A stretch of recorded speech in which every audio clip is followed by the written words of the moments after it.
त्या भगवंताचं चिदंबर स्वामींचं अखंड काय करावं, नामस्मरण करावं। आपोआप आपल्याला आपली योग्यता झाल्याच्या नंतर ते आपल्याला काय करतात, बोध करतात आणि आपल्यावरती कृपा केल्याच्या नंतर कृपा कटाक्षे न्याळिले आपुल्यापदी बैसविले। आपल्याला ते बरोबर आपली जी योग्यता आहे ती योग्यता आपली योग्यता झाल्याच्या नंतर आपल्याला ती प्राप्त होती। म्हणून आपण त्या योग्यतेला प्राप्तच आहोत, परंतु आपण त्या मार्गाने काय करत राहू, चालत राहू। एक दिवस हे जगत जे आहे ना, अवघे चित्रैलोके आनंदाची आता चरणी जगन्नाथा चित्त ठेवले। हे संपूर्ण विश्व शिव चिदंबर स्वरूप आपल्याला दिसलं पाहिजे। नवे नवे सर्व हे जे विश्व आहे ना, शिव स्वरूप आहे। काय आहे हे संपूर्ण विश्व आपल्याला विश्वरूप जे दिसत आहे ना, ते संपूर्ण शिवस्वरूप आहे।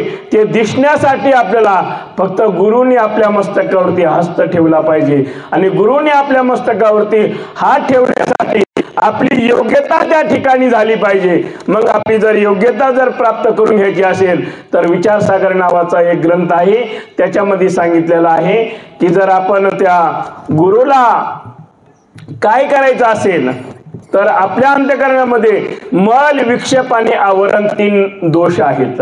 मल म्हणजे अनंत जन्माच्या वासना आहेत, तिथपर्यंत जाऊ देत नाहीत। म्हणून वाचेने आपण अखंड जर काय करायचं असेल तर भगवंताचं नामस्मरण करावं। अखंड जी आपली वाचा आहे, जी वाणी आहे, अखंड त्या वाणीने त्या भगवंताचं नामस्मरण करत राहावं। विक्षेप म्हणजे चित्ताची चंचलता नाही। प्रपंच जर करायचा असेल तर वित्ताची गरज आहे आणि परमार्थ जर करायचा असेल ना तर चित्ताची गरज आहे। जर चित्त एकाग्र झालं तर सर्व त्या ठिकाणी आपल्याला सहाय्य होत असतं। म्हणून चित्त मल विक्षेप आणि आवरण नावाचा जो दोष आहे ना, तो नामस्मरणाने आणि निष्काम कर्मयोगाने जात असतो। म्हणून विचारसागरमध्ये सांगितलेलं आहे, शिष्याने जर काय करायचं असेल तर तन मन आणि धन हे गुरुला अर्पण करायचं। काया वाचा आणि मन, कायेने म्हणजे शरीराने या ठिकाणी आल्याच्या नंतर शरीराने काय करावं, या हातामध्ये झाडू घ्यावा आणि शिवचिदंबर जेवढा परिसर आहे तो आपण झाडून काढावा। या ठिकाणी रांगोळ्या काढावे, शरीराने झाली। तनाने सेवा झाली, मनाने अखंड त्याचं चिंतन करावं आणि आपल्याकडे जर काही धन असेल तर या कार्यामध्ये ज्ञानामध्ये, ज्ञानदानामध्ये, अन्नदानामध्ये आपलं धन खर्च करावं। म्हणून तन मन धन हे आपण काया वाचा आणि मन ही त्रिश्रुती जी आहे ना, ती गुरुच्या चरणी अर्पण करावी। मग गुरु आपोआप आपल्याला काय होतात, प्राप्त होतात। म्हणून गुरुही कसे असावात त्या ग्रंथामध्ये सांगितलेलं आहे, श्रोत्रिय, ब्रह्मनिष्ठ आणि कृपाळू। श्रोत्रिय म्हणजे शास्त्राची याच्यावरती कृपा झालेली आहे, अर्थात आपण भाग्यवान आहात की आपल्याला श्रोत्रिय, ब्रह्मनिष्ठ आणि कृपाळू भाऊंसारखे गुरु प्राप्त झाले।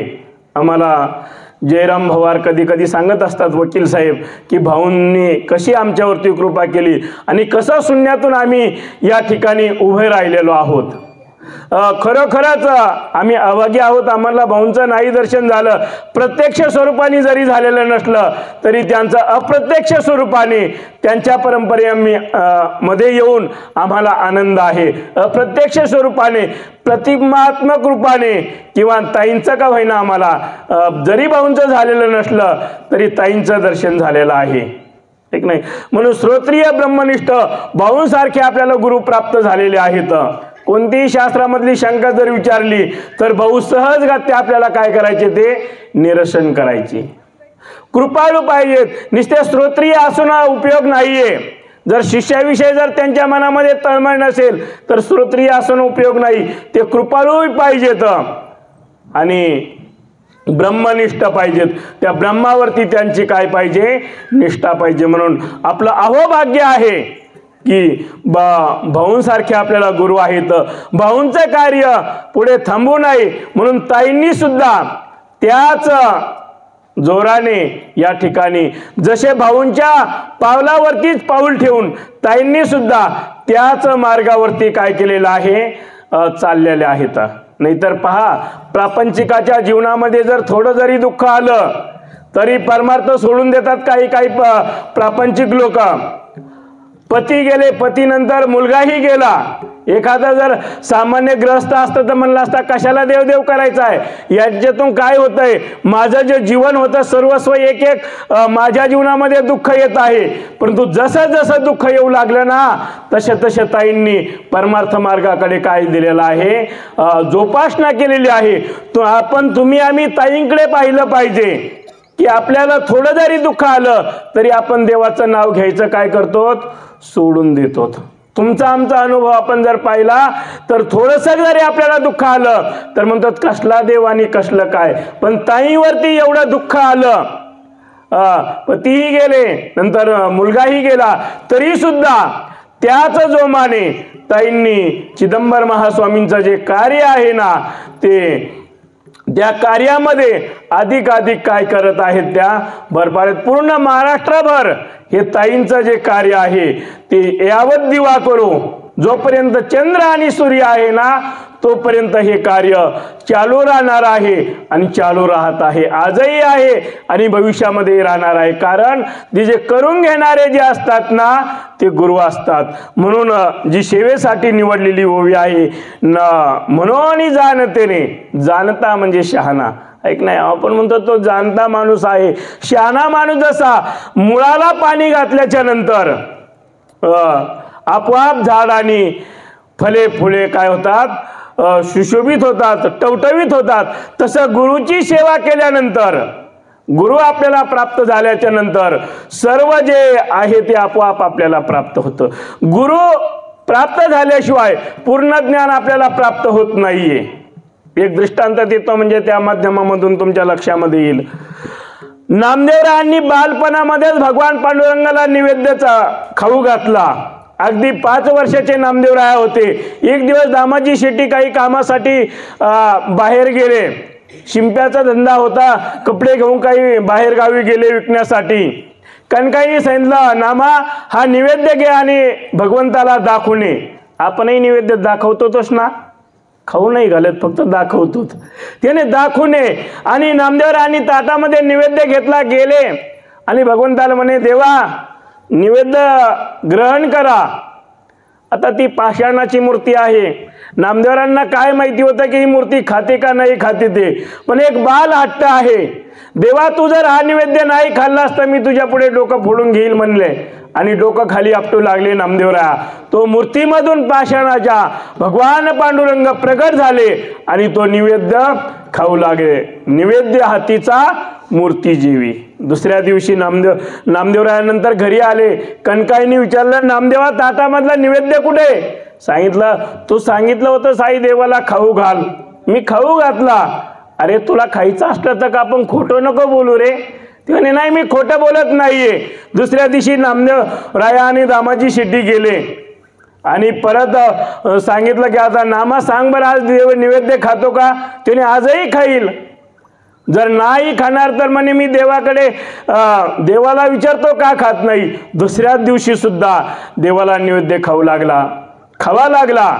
असे अनन्य भक्त नामदेवराया पांडुरंगाचे. पण त्यांना सुद्धा शेवटी कुणाकडे जावं लागलं?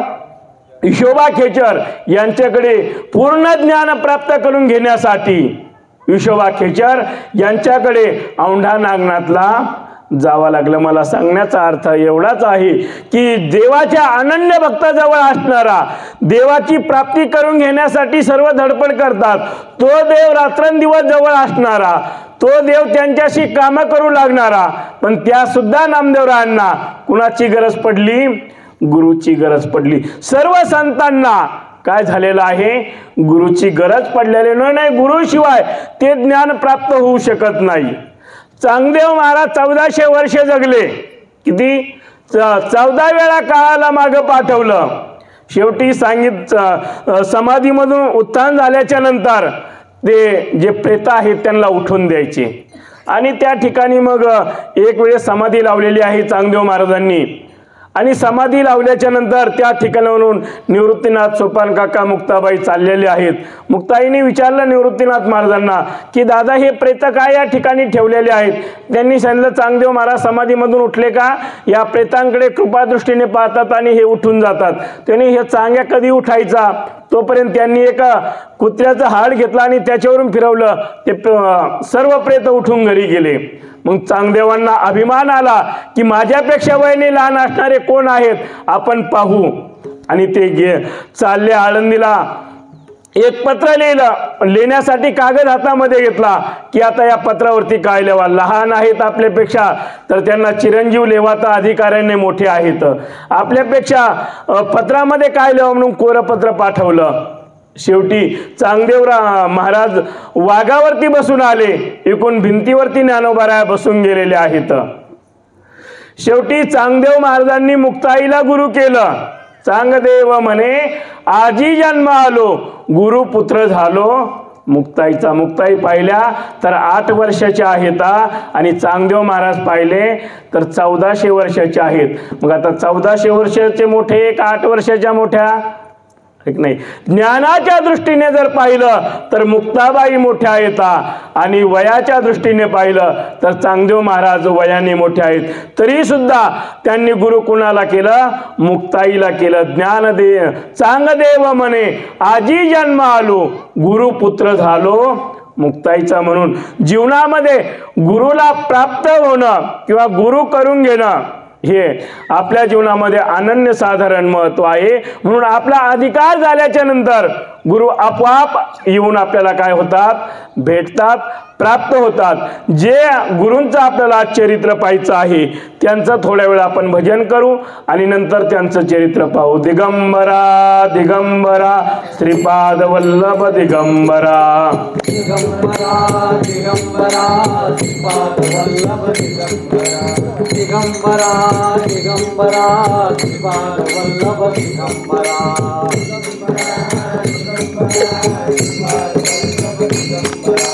दिगंबरा दिगंबरा श्रीपाद वल्लभ दिगंबरा दिगंबरा श्रीपाद वल्लभ दिगंबरा दिगंबरा दिगंबरा श्रीपाद वल्लभ दिगंबरा दिगंबरा दिगंबरा श्रीपाद वल्लभ दिगंबरा दिगंबरा दिगंबरा श्रीपाद वल्लभ दिगंबरा दिगंबरा दिगंबरा श्रीपाद वल्लभ दिगंबरा दिगंबरा दिगंबरा श्रीपाद वल्लभ दिगंबरा दिगंबरा दिगंबरा श्रीपाद वल्लभ दिगंबरा श्रीपाद वल्लभ दिगंबरा वल्लभ दिगंबरा श्रीपाद वल्लभ दिगंबरा वल्लभ दिगंबरा दिगंबरा दिगंबरा श्रीपाद वल्लभ दिगंबरा दिगंबरा दिगंबरा श्रीपाद वल्लभ दिगंबरा दिगंबरा दिगंबरा श्रीपाद वल्लभ दिगंबरा दिगंबरा दिगंबरा श्रीपाद वल्लभ अवधूत चिंतन श्री गुरुदेव दत्त स्वामी महाराज की जय. म्हणून आजचा जो दिवस आहे ज्यांच्या निमित्ताने आपण या ठिकाणी बसलेलो आहोत ज्या कार्यक्रमाचं नियोजन आहे ते श्रीपाद श्री वल्लभ नृसिंह सरस्वती स्वामी महाराज यांचं आपण थोडंसं जीवनचरित्र पाहू. त्यांच्या जीवनचरित्रावरती थोडंसं अवलोकन करू म्हणजे आपल्या लक्षामध्ये येईल की आजचा जो दिवस आहे तो कशाच्या निमित्ताने आहे. ज्यांचा आजचा जन्म निर्वाण दिवस आहे त्यांचा जन्म एका ब्राह्मण कुळातील दाम्पत्याच्या पोटी ज्यांच्या वडिलांचं नाव माधव आहे आणि आईचं नाव अंबा आहे. अंबा माता आणि माधव रोज भगवान शंकराची पूजा करायची. कारण मी याच्या पहिलेही या ठिकाणी सांगितलेलं आहे वाटतंय की आपल्या पोटी जर चांगला मुलगा जन्माला यावं असं जर आपल्याला वाटत असेल तर त्याचं कुळ जे आहे ते पवित्र लागतं. कारण की पवित्र कुळामध्येच काय होतात हरिभक्त किंवा भगवत भक्त जन्माला येतात. जगद्गुरु तुकोबरा एक ठिकाणी सांगतात शुद्ध बीजापोटी फळे रसाळ गोमटी. जर बीज शुद्ध असेल तर फळ सुद्धा चांगलंच येतं. नवे नवे ज्ञानोबा सांगतात, ज्ञानदेव म्हणे नाम जप हरीचे, परंपरा त्याची कुळ शुद्ध. ज्याच्या कुळामध्ये भगवंताचं नामस्मरण आहे, ज्याची परंपरा कुळामधली काय आहे, शुद्ध आहे. ज्ञानदेव म्हणे नाम जपा हरीचे, काय आहे पुढे, परंपरा त्याचे कुळ शुद्ध. जगद्गुरु तुकोबराज ज्या कुळामध्ये जन्माला आले ना, त्या कुळामध्ये पांडुरंगाची भक्ती 8 पिढ्यापासून चालू होती. अगदी विश्वंभर बाबांपासून जगद्गुरु तुकोबरांचा हा 8वा पिढी आहे. 8 पिढ्या अगोदर तुकोबरांच्या घरी पांडुरंग परमात्म्याची वारी चालू होती. अनेक संतांचे आपण जर पाहिलं तर जे कुळ आहे ना ते पवित्र असतं. ज्या मातेच्या पोटी जन्माला बाळ यायचं असतं ना, ती माता सुद्धा काय असती, धन्य असती. ज्या मातेच्या पोटी बाळाला जन्म घ्यायचा आहे ती माता सुद्धा परम आणि पावन अशा प्रकारची असती. म्हणून बाळ जन्माला आल्याच्या नंतर जर बाळ सुशील कर्तव्यवान जर पुरुष जर झाला तर जी धन्यता दिली जाती ती त्या बाळाला नाही दिली जात, त्याच्या माता आणि पित्याला दिली जाते. आपुलिया हिता जो असे जागता, धन्य माता पिता तयाची. ज्यावेळेस तुकोबरांनी मारुतीराचं वर्णन केलं, धन्यता जी दिली ती मारुतीराला तर दिलेलीच आहे, परंतु अंजनीची या कुमारा, तुका म्हणे रुद्रा अंजनीची या कुमारा. ऐक नाही, अंजनी मातेने जे तप केलं होतं, अंजनीच्या तपासाठी महारुद्र आले पोटी. सांगण्याचा अर्थ हा आहे, आपल्याही पोटी भगवत भक्त युग पुरुष जन्माला येईल, पण त्याच्यासाठी आपण आपली काय केली पाहिजे, पात्रता केली पाहिजे, योग्यता केली पाहिजे. म्हणून अंबा माता आणि माधव हे ब्राह्मण दाम्पत्य रोज भगवान शंकराची निष्ठेने भक्ती करायची. आणि या निष्ठेने भक्ती करत असताना शनिवारच्या दिवशी मध्यान्ह काळी बरोबर भगवान नरसिंह सरस्वती यांचा जन्म झालेला आहे. जन्म झाल्याबरोबर प्रत्येक बाळ काय करतं, रडतं.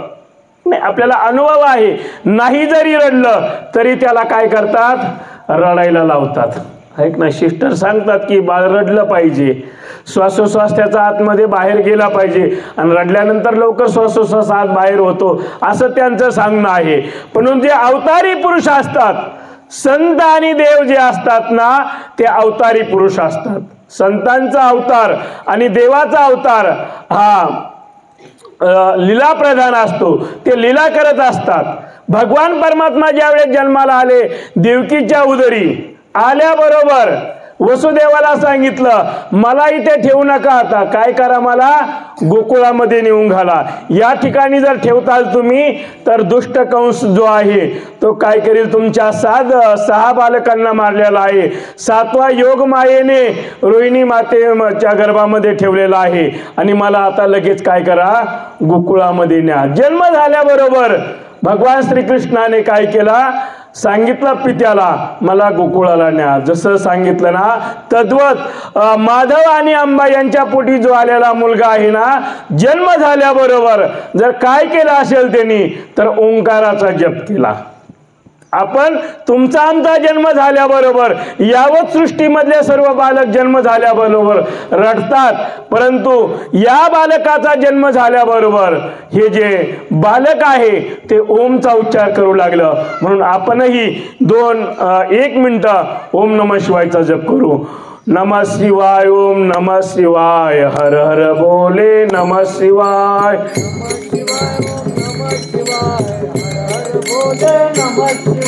नमः शिवाय, ओम नमः शिवाय, हर हर बोले नमः शिवाय. नमः शिवाय, ओम नमः शिवाय, हर हर बोले नमः शिवाय. हो, अशा प्रकारे ओमचा जप केल्याबरोबर ते आगळं आणि वेगळं बालक दिसलेलं आहे.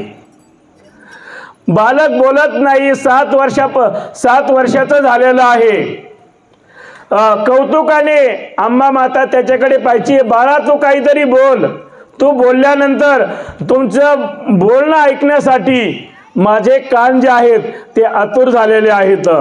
म्हणून खरं स्त्रीचं जर जीवनाचं सार्थक काय असेल तर बाळ होणं हे असतं. आणि बाळ झाल्यानंतर त्या बालकाने बोलावं. 7 वर्ष झालेले आहेत.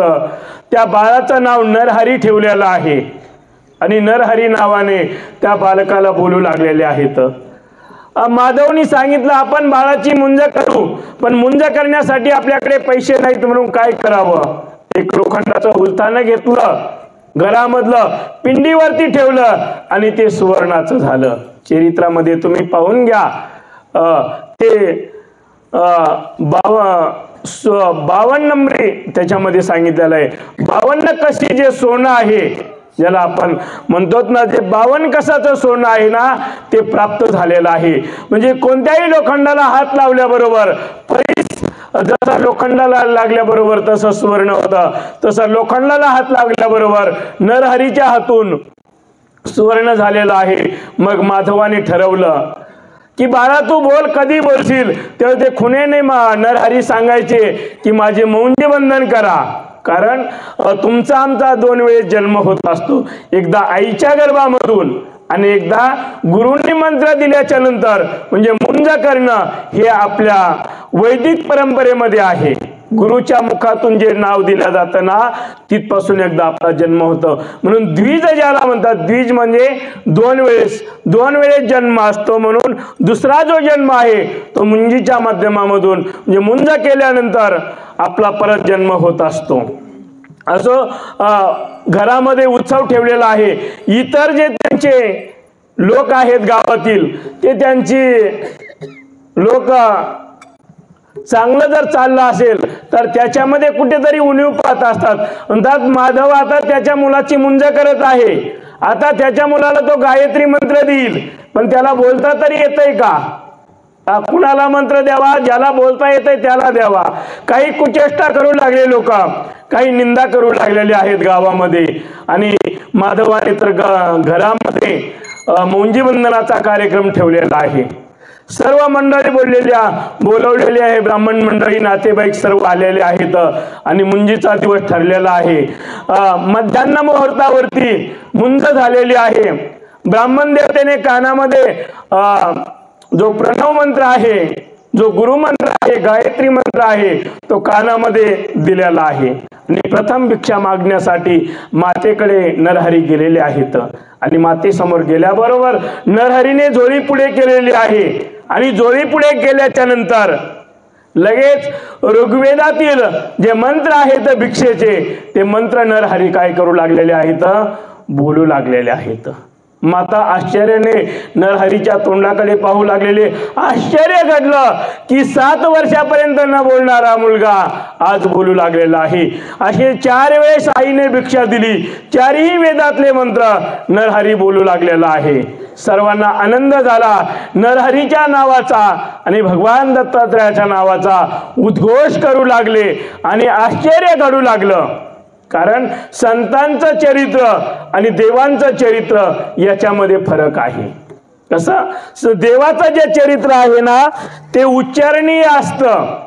काय असतं? देवाच्या चरित्राचा उच्चार करायचा असतो, आचरण नसतं करायचं.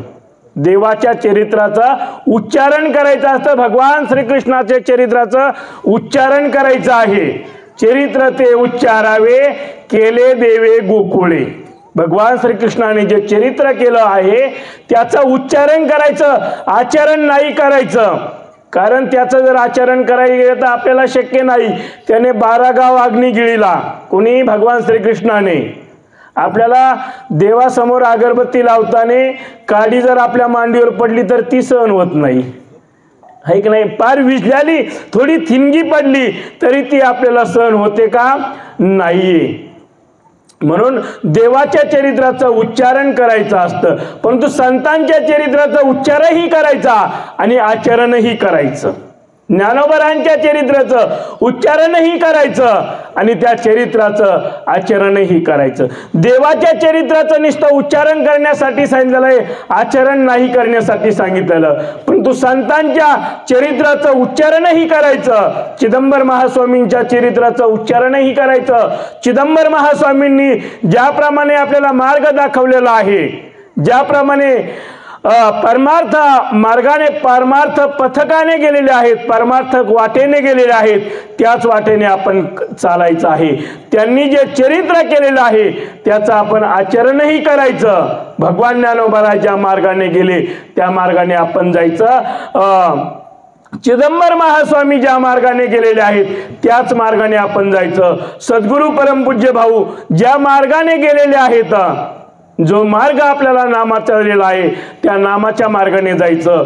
ज्याप्रमाणे ताई आपल्याला मार्ग सांगत आहेत त्यांच्या जीवनचरित्रावरती काय अहोभाग्य आहे आपलं की संतांचं जे आहे ना त्यांच्या कडे पाहून आपण आपलं जीवन जगावं. एवढं जीवनामध्ये दुःख येऊनही आपण आपल्या जीवनामध्ये परमार्थाची का सोडत नाहीत, त्याच्यामध्ये परमार्थ अधिक अधिक वाढत राहत आहे. म्हणून संतांच्या चरित्राचं आचरणही करायचं आणि उच्चारणही करायचं.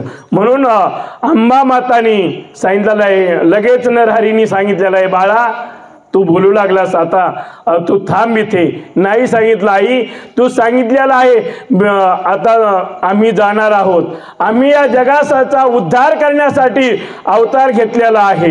ज्याप्रमाणे यशोदा मातेला भगवान श्रीकृष्णाने मुख उघडून विश्वरूप दर्शन दाखवलं होतं, तद्वत नरहरीने अंबा मातेला भगवान दत्तात्रयाच्या अवतारामध्ये येऊन त्रिमूर्तीचा अवतार दाखवलेला आहे. मग अंबा माताने मनोमन प्रणाम केला आणि सांगितलं, बाळा आता तू आमची काठी आहेस, आम्ही वयोवृद्ध झालो तर आता आम्ही कुणाकडे पाहून जगायचं. तर नरहरीने सांगितलं, माते तुला अजून 2 मुलं होतील, तोपर्यंत मी याच गावामध्ये थांबतो. मग त्याच गावामध्ये नरहरी 1 वर्ष राहिले. 1 वर्षानंतर नरहरी त्या ठिकाणी रोज पुराणातल्या गोष्टी, वेदातल्या गोष्टी गावामध्ये सांगू लागले, मंदिरामध्ये राहत आहेत. 1 वर्षानंतर माधव आणि अंबा यांना परत 2 मुलं झाली आणि ते 2 मुलं झाल्याच्या नंतर त्या मुलांचं नामकरण वगैरे नरहरीने ठेवलेलं आहे. आणि 12 दिवस झाल्याच्या नंतर परत नरहरीने सांगितलं की माते आता आम्ही काय करत आहोत, तीर्थयात्रा करत आहोत. आता आमचं जे जीवन आहे ते तीर्थयात्रेसाठी आहे. आम्ही जे जीवन जन्माला आलेलो आहोत ते जगाच्या कल्याणासाठी आलेलो आहोत. ज्यावेळेस नरहरीची जन्मपत्रिका माधवनी पाहिली होती त्यावेळेस माधवला सांगितलं होतं एका ज्योतिषाने की हा अजन्म ब्रह्मचारी राहील आणि जगाचा उद्धार करील. तद्वत माधवाला माहिती होतं की हा बाळ आपल्यापाशी थांबणार नाही, म्हणून काशी क्षेत्री गेलेले आहेत. काशी क्षेत्रामध्ये गेल्याच्या नंतर कृष्ण सरस्वती यांच्याकडे जाऊन त्यांनी अनुग्रह घेतलेला आहे. वेद अभ्यास केल्याच्या नंतर, गुरु केल्याच्या नंतर काही अनुष्ठान करावं लागतं. काशी क्षेत्री बद्रिका आश्रमी जाऊन नरसिंह सरस्वती यांनी काय केलेलं आहे, नंतर कृष्ण सरस्वती यांनी त्यांचं नामकरण नृसिंह सरस्वती नामकरण केलेलं आहे.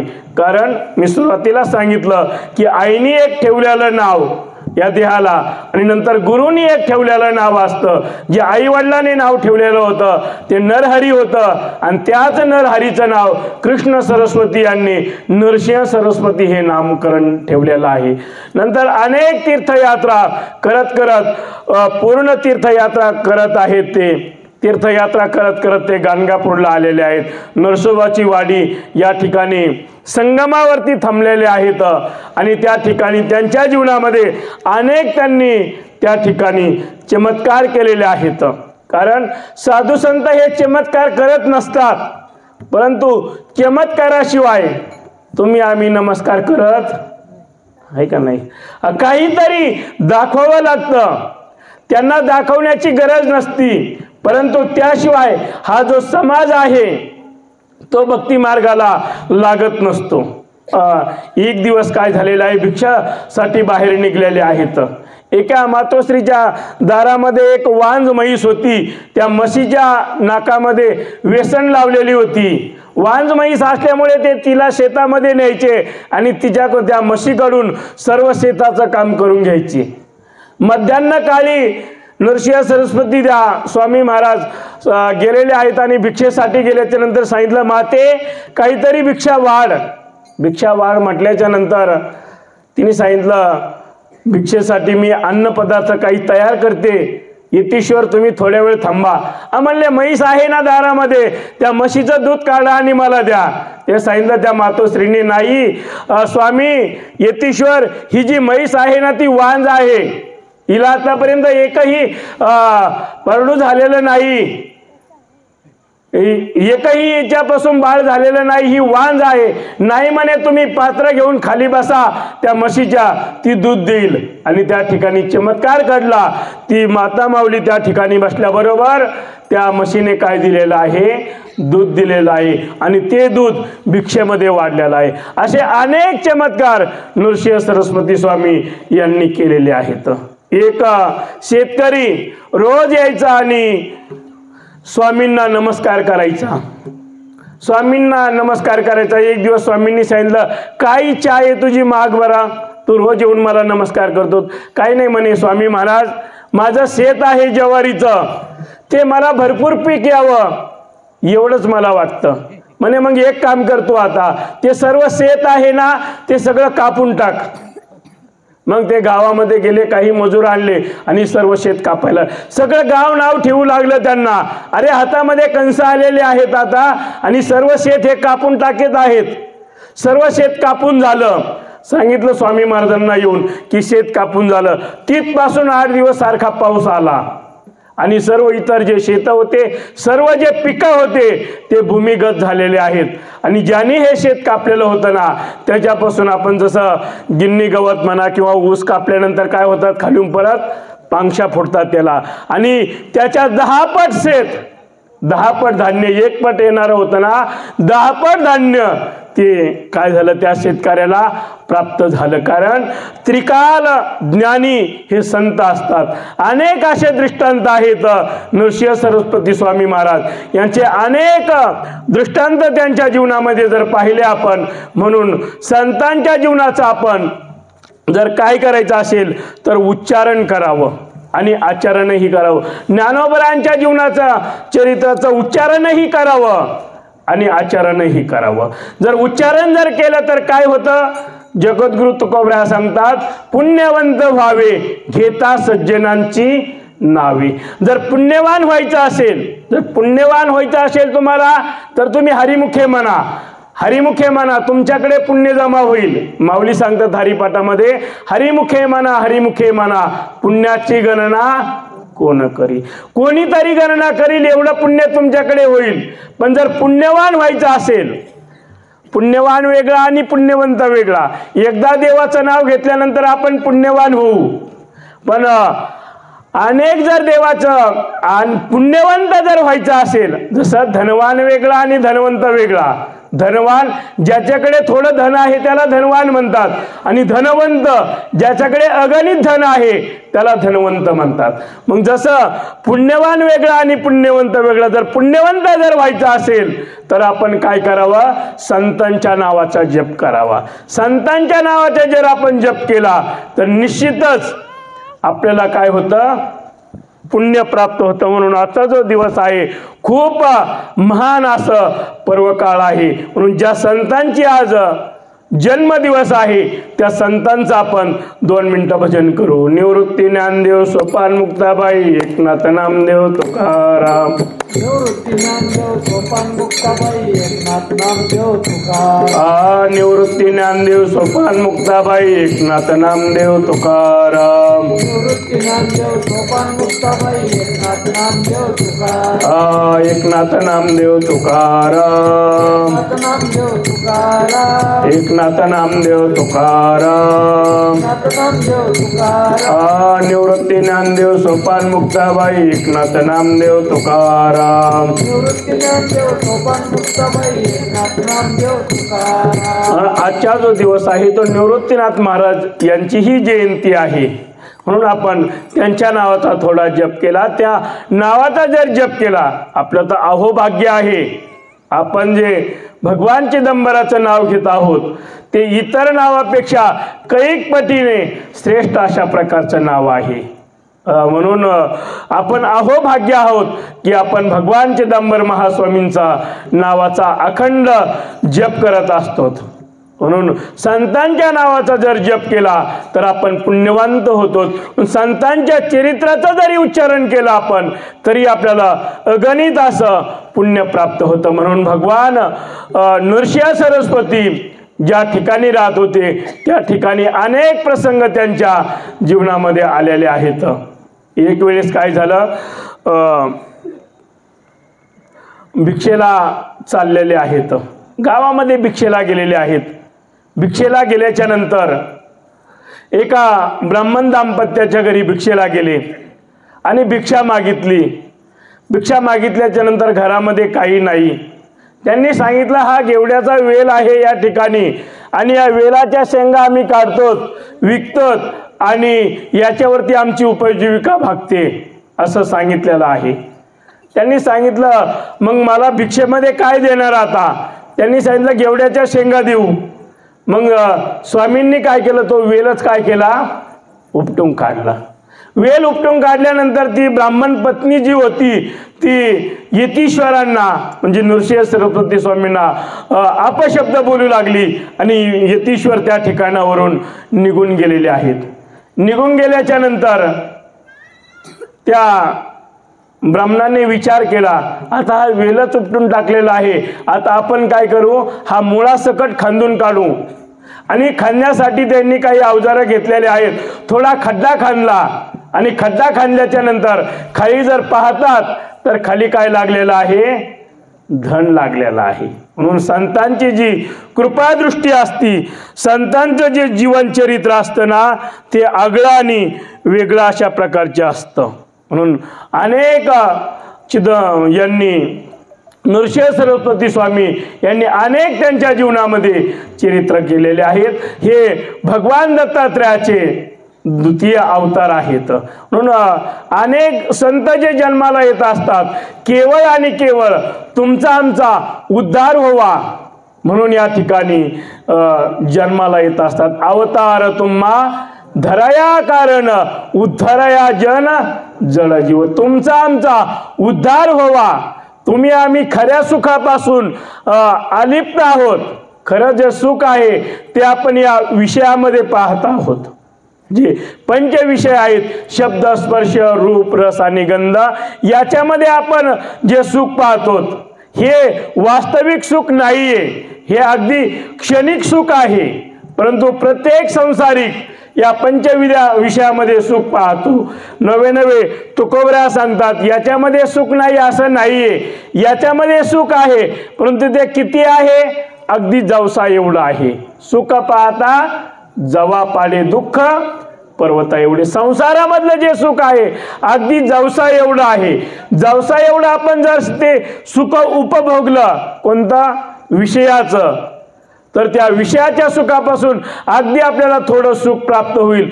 पण त्याचं जे दुःख आहे ते तुकोबऱ्या सांगतात दुःख पर्वता एवढे. मग संसारामध्ये सुखच नाही का, सुख आहे. सुख जर कुठे असेल तर या ठिकाणी आल्याच्या नंतर, कुठे, चिदंबर स्वामींच्या परिसरामध्ये आल्याच्या नंतर जे सुख मिळतं ना ते जगतामध्ये कुठंच सुख नाहीये. भाऊंनी जो मार्ग दाखवलेला आहे त्या मार्गामध्ये आल्याच्या नंतर, त्यांच्या मार्गाने गेल्याच्या नंतर ते खरं सुख आहे. खरं जीवनामधलं जर सुख कोणतं असेल तर परमार्थ करणं हे खरं सुख आहे. खरं जे सुख आहे तो जगद्गुरु तुकोबऱ्या सांगतात संत संगतीचे काय सांगू सुख आपण पारिखे नाही तेथे साधू थोर जाना साधू थोर जाना साधू थोर जाना कलियुगी. या कलियुगामध्ये जर सुख कुठे मिळत असेल तर सुख फक्त एकाच ठिकाणी मिळतं, ते म्हणजे संतांच्या ठिकाणी. तुम्ही म्हणाल आता संत म्हणून कुणाला पाहायचं आम्ही? भगवान चिदंबर स्वामींचं जीवनचरित्र पहा, ते संत आहेत. ज्ञानोबरांची ज्ञानेश्वरी पहा, ते संत आहेत. जगद्गुरु तुकोबरांची गाथा आहे, ते संत स्वरूपाने आहेत. ठीक नाही, गुरु करायचा किंवा ज्या मार्गाने चाललेलो आहोत देहधारी गुरु असावा, परंतु खरे जे संत आहेत, आपल्याला शाळेमध्ये असताना पहिला सुविचार होता, ग्रंथ हेच काय आहेत? गुरु आहेत. ग्रंथ हेच गुरु. संतांचं जे चरित्र आहे तेच आपलं काय आहे? गुरु आहे. आणि आपलं अहोभाग्य आहे ताईंच्या आणि भाऊंच्या सानिध्यामधून आपण या परमार्थिक वाटेला लागलेलो आहोत. निश्चितच या ठिकाणी आल्याच्या नंतर आपल्याला सुख प्राप्त होत राहणार आणि होत आहे. एक नाही, इथून पाठीमागेही जे भक्त होऊन गेलेले आहेत तेही या ठिकाणी येऊन सुखाला प्राप्त झालेले आहेत. या ठिकाणी आल्याच्या नंतर थोडंसं का होईना प्रपंचाचा तुम्हाला विसर पडतो का नाही? आहे, मला तर पडतो नगरमध्ये इथं येऊन. तुमचा अनुभव आहे का नाही? या ठिकाणी आल्यानंतर काहीतरी तुम्हाला थोडासा घरातला व्याप सुटून, हेच खरं सुख आहे ना? याच्यापेक्षा दुसरं काय सुख आहे? या ठिकाणी आल्याच्या नंतर एकही क्षण या ठिकाणचा वाया जात नाही. या ठिकाणी दिलेलं जे दान आहे याच्यातली एकही कवडी काही वाया जात नाही. आणि प्रपंचातलं आपलं काही सोबत येत नाही. प्रपंचातली किती संपत्ती असू द्या, अहो तुकोबरांनी रावणाच्या संपत्तीची वर्णन केलेलं आहे. वैराग्यवान असणारे तुकोबरा, परंतु त्यांनी सांगितलं जेथे काशे आणि तांब्याची शुद्ध कांचनाची सप्तकोटी, 7 कोटी घरं सुवर्णाची होती. अगदी पायापासून तर शिखरापर्यंत लंकेमधल्या प्रत्येक घराला शिखर होतं. शिखर म्हणजे सोन्याचे कळस होते. अगदी पायापासून त्याच्यामध्ये सुवर्ण होतं. आपण विचार करा, स्टील त्याचंच घ्या, सोन्याचंच, खडी, सिमेंट, एवढं असणारी संपत्ती तुकोबरा सांगतात. तुका म्हणे त्याची संपदा एवढी, सांगा ते कवडी गेली नाही. कवडी भर सुद्धा सोनं त्याला नेता आलं नाहीये. म्हणून शेवटी मला वाटतं करदुरा सुद्धा कापून टाकतात, आहे ना? काही तर करदुरा सुद्धा, धागा सुद्धा आपल्या सोबत येत नाही. पण या ठिकाणी आल्याच्या नंतर, परमार्थामध्ये जर आपण आल्याच्या नंतर या ठिकाणची एक कवडी सुद्धा वाया जात नाही. ज्यावेळेस यक्षाने धर्मराजाला प्रश्न विचारला, आपण भागवतामध्ये 11व्या स्कंदामध्ये जर पाहिलं तर धर्मराजाचा आणि यक्षाचा संवाद आहे. त्यामध्ये सांगितलेलं आहे की या मनुष्याच्या जीवनामधलं आश्चर्य काय आहे. त्यावेळेस सांगितले आहे धर्मराजाने की आश्चर्य हेच आहे की प्रत्येकाला वाटतं मी अमर आहे. आतापर्यंत आपण कित्येक जणांना स्मशानामध्ये पोहोचून आलेलो आहोत, पण आपल्याला वाटतं आपण अमर आहोत. दुसरं आश्चर्य विचारलं, आश्चर्य काय आहे जीवनामध्ये? त्या जीवनामधलं आश्चर्य सांगितलेलं आहे, मनुष्याला वाटतं मी संसार करतो आणि संसार हा माझा आहे, परंतु धर्मराजाने सांगितलं की जो सोबत येत आहे तो फक्त धर्म येत आहे. या ठिकाणी तुम्ही जे नामस्मरण करताना तेच नामस्मरण आपल्या सोबत येणार आहे. इतर जो वेळ गेलेला आहे प्रपंचामधला आपला, तो त्याच ठिकाणी वाया जाणार आहे. जेवढा नामामधला वेळ आहे आणि सत्संगतीतला वेळ आहे ना, तेच खरं आपलं जीवन जगणं आहे. जीवन जे जगणं आहे ना, जीवन जे आपण जगलेलं आहोत, जेवढं नामासाठी जगलेलं आहोत, तेच खरं आपलं काय आहे?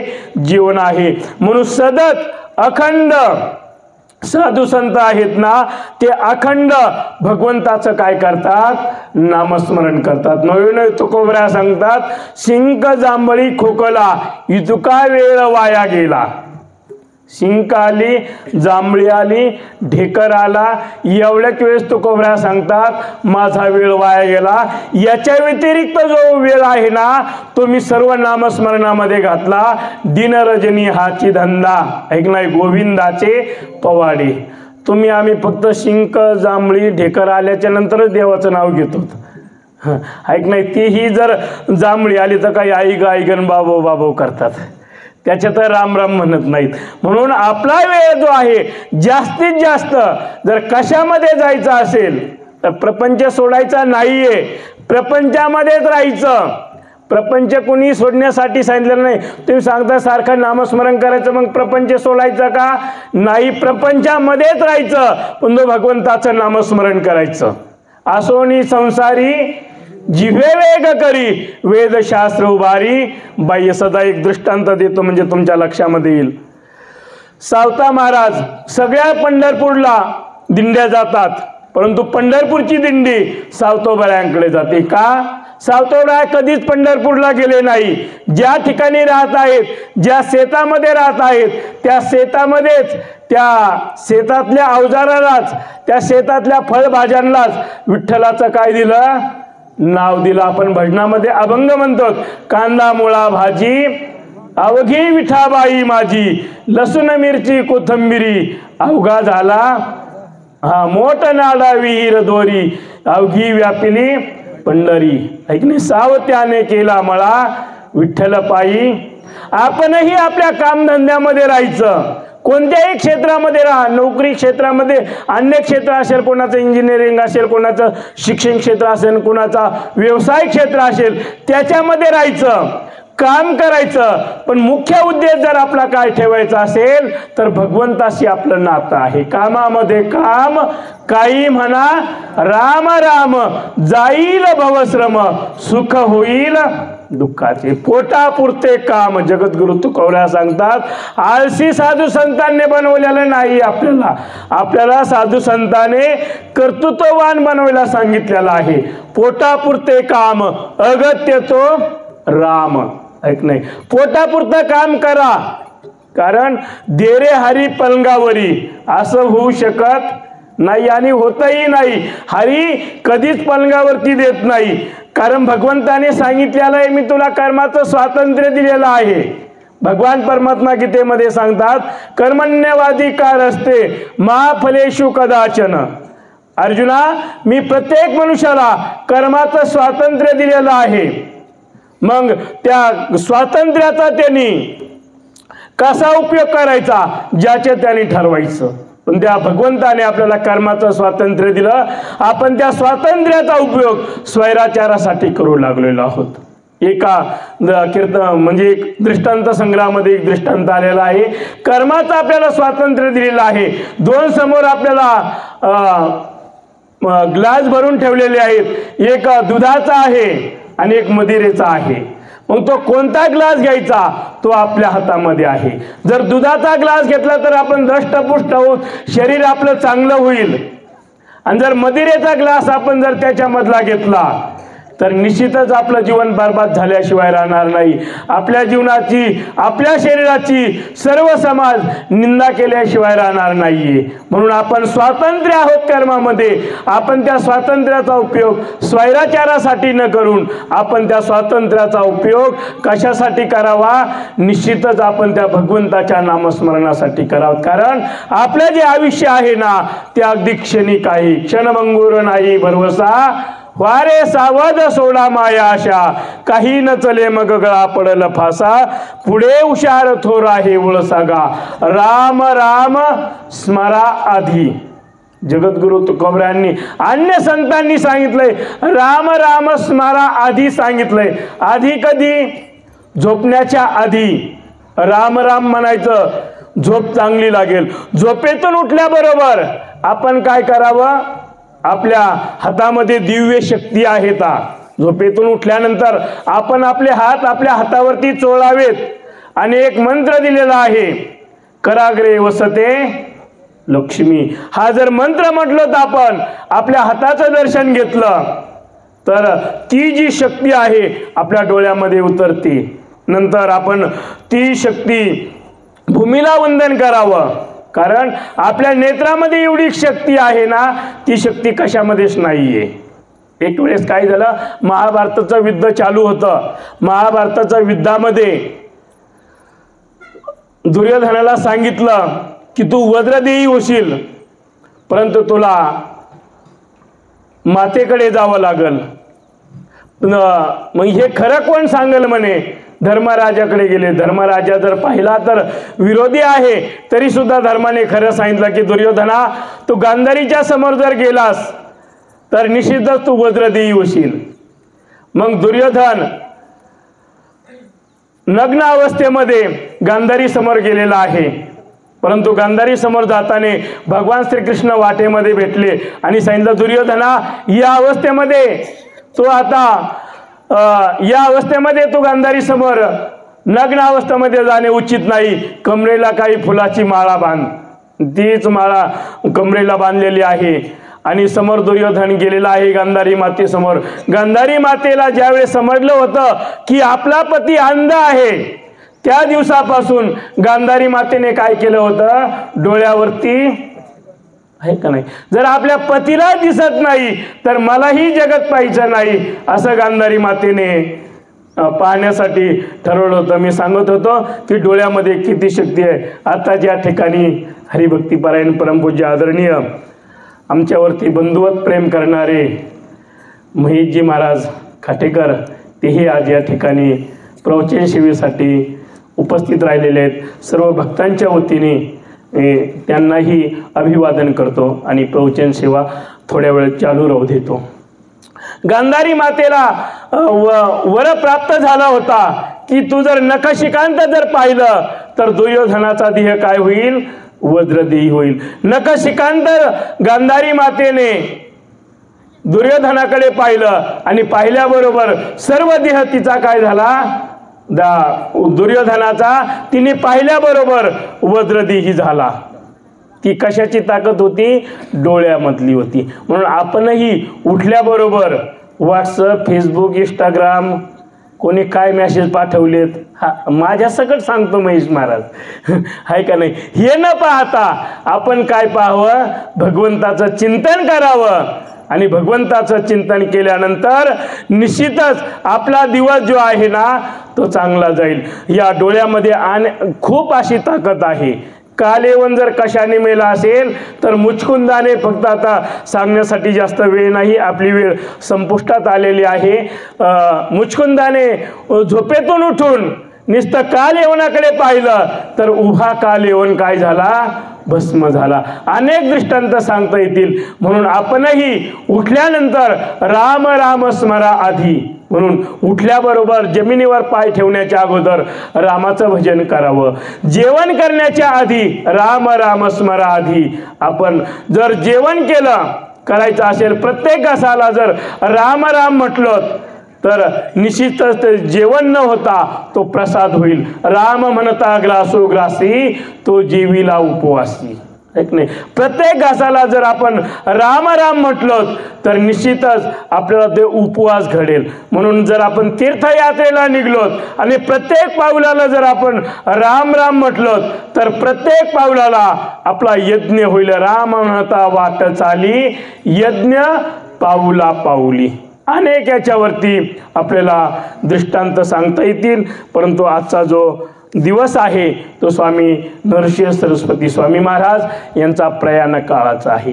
साधू जोपर्यंत या जगतामध्ये आहे, साधू देह शरीराने जोपर्यंत या जगतामध्ये आहे, तोपर्यंत लौकिक हा समाज साधूला पाहिजे तेवढं मानत नाही. परंतु साधूचं जे जीवन आहे ना, साधूने देह ठेवल्याच्या नंतर साधूचं जीवन सुरुवात होते. जगद्गुरु तुकोबरा जोपर्यंत या जगतामध्ये होते तोपर्यंत समाजाला नाही किंमत कळाली. जगद्गुरु तुकोबरायांचं वैकुंठ गमन जिथपासून झालं तिथपासून जगद्गुरु तुकोबरायांचं जीवन चरित्र सुरू झालेलं आहे.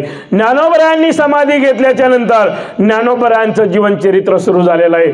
तद्वत नरसिंह सरस्वती स्वामीजींनी ज्यावेळेस जीवन आपलं आजच्या दिवशी प्रयाण केलेलं आहे, संगमामध्ये त्यांनी एक कर्दळीचं आसन केलेलं आहे, केळीच्या पानाचं, आणि त्या आसनावरती बसलेले आहेत आणि श्रीशैल्यम या ठिकाणी त्यांनी प्रयाण केलेलं आहे. आणि आजच्या दिवशी भगवान नरसिंह सरस्वती स्वामी ध्येय स्वरूपाने जरी या जगतामध्ये नसले तरी निश्चितच ज्ञान स्वरूपाने, गुरु स्वरूपाने याच ठिकाणी ते आहेत. आणि आपणही ज्या मार्गाने चाललेलो आहोत, भगवान शिव चिदंबर स्वामी यांच्या मार्गाने चाललेलो आहोत। या ठिकाणी अनेक उपक्रम, मला वाटतं जवळजवळ प्रत्येक महिन्याला काही ना काही उत्सव काय असतो या ठिकाणी चालूच असतो। यूट्यूबच्या माध्यमामधून आपल्याला सर्वांना ज्ञात होतो, जरी आपण प्रत्यक्ष या ठिकाणी नाही आलो तरी प्रत्यक्ष स्वरूपाने आपण शिवचिदंबर जीवनधारा या चॅनलच्या माध्यमामधून आपण लाईव्ह कार्यक्रम पाहत असतो। महेश महाराज यांचेही या ठिकाणी भरपूर कार्यक्रम झालेले आहेत आणि होत राहतात। अनेक या ठिकाणी उत्सव होतात। उत्सवाच्या पाठीमागचं हेच कारण आहे की आपण प्रपंचामध्ये राहत असून काहीतरी सुख समाधान आपल्याला प्राप्त व्हावं या उद्देशाने या ठिकाणी उत्सव होतात। असेच उत्सव दिवसेंदिवस वाढत राहो। भाऊंनी जे रोप लावलेलं आहे इवलेशे रोप लाविलेद्वारी त्याचा विलू गेला गगनावरी, दिवसेंदिवस हा मोगरा बहरत राहो आणि या मंडपामध्ये त्या मोगऱ्याच्या झाडाखाली आम्ही सुगंधित परमार्थाचे फुलं आस्वाद घेत राहो हीच सदिच्छा व्यक्त करतो आणि या ठिकाणी प्रवचनरूपी सेवेला पूर्णविराम देतो। झालेली सेवा भगवान चिदंबर महास्वामी यांच्या चरणी, भगवान नृसिंह सरस्वती स्वामी यांच्या चरणी, गोंदवलेकर महाराज यांच्या चरणी समर्पित करतो। जगदंबा मातेच्या चरणी समर्पित करतो। परमपूज्य भाऊंच्या आणि ताईंच्या तुम्हा सर्व श्रोतृवर्गांच्या चरणी सेवा समर्पित करतो आणि या ठिकाणी सेवेला पूर्णविराम देतो। 2 मिनिटं आपण भजन करू आणि तदनंतर पुढचं निवेदन राहील। चिदंबरा चिदंबरा शिवहर शिवहर चिदंबरा,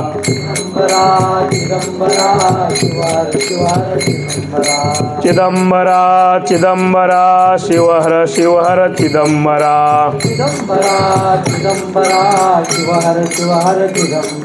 शिवहर शिवहर चिदंबरा, शिवहर शिवहर चिदंबरा, चिदंबरा चिदंबरा शिवहर शिवहर चिदंबरा,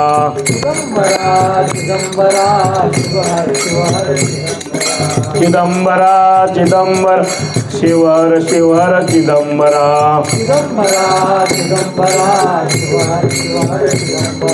शिवहर शिवहर चिदंबरा,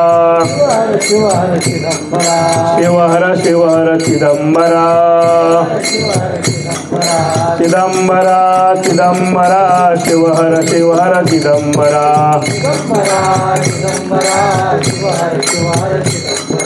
चिदंबरा चिदंबरा शिवहर शिवहर चिदंबरा, अवधूत चिंतन श्री गुरुदेव दत्त सद्गुरुनाथ स्वामी महाराज की जय।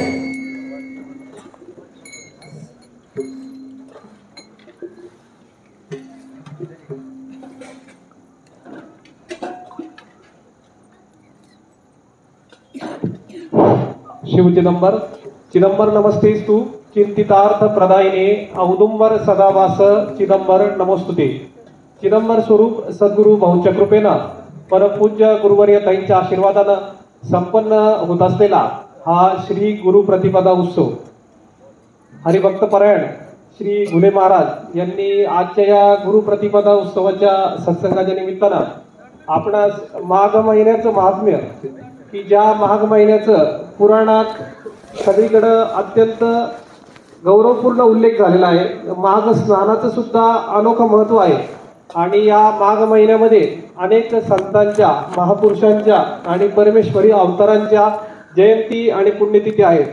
त्यामध्ये भगवान गणेशाची जयंती, त्यानंतर वसंत पंचमी सारखा उत्सव असेल, माघ शुद्ध दशमी हा तुकोबारायांना अनुग्रह झालेला दिवस असेल आणि त्यानंतर आजचा हा माघ प्रतिपदेचा दिवस।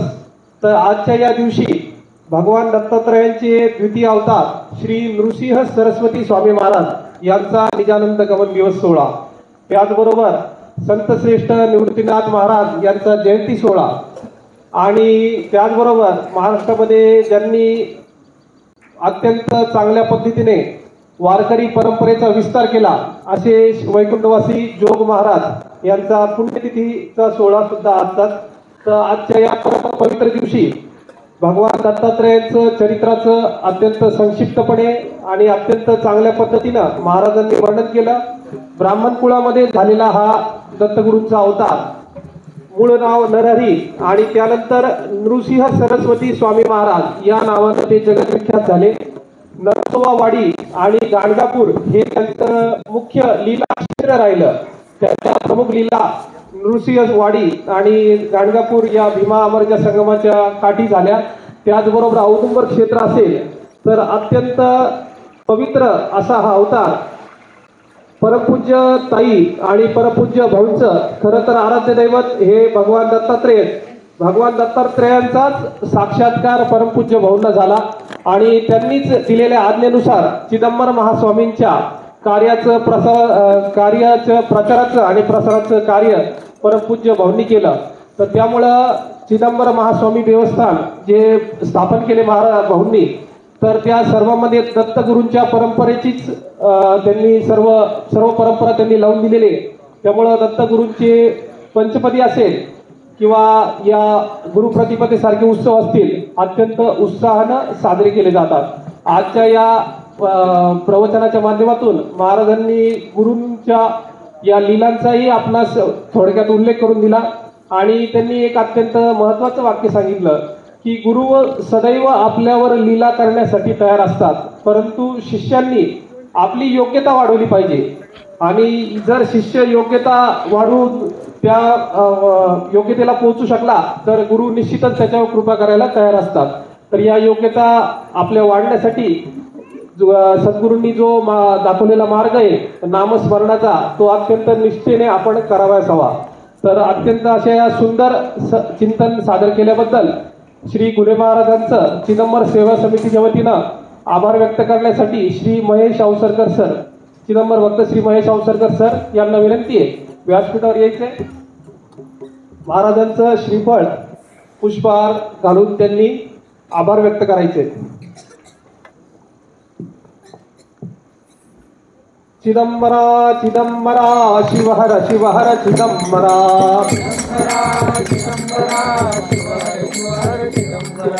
चिदंबरा चिदंबरा शिवहर शिवहर चिदंबरा,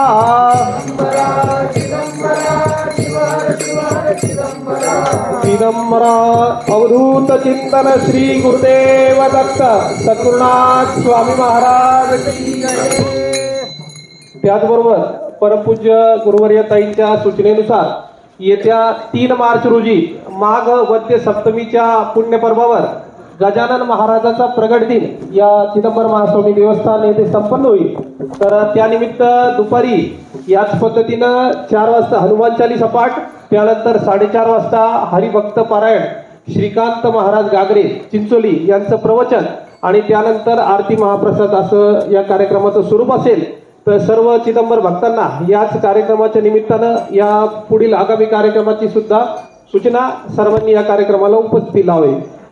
यानंतर आरतीसाठी गजानन महाराजांच्या माफी असावी नृसिंह सरस्वती स्वामी महाराजांच्या प्रतिमेसमोर श्री व सौ संजय तोडमल सर अहमदनगर, श्री व सौ अजित कवडे भेरडापूर, श्री व सौ ॲडव्होकेट सुधाकर पटारे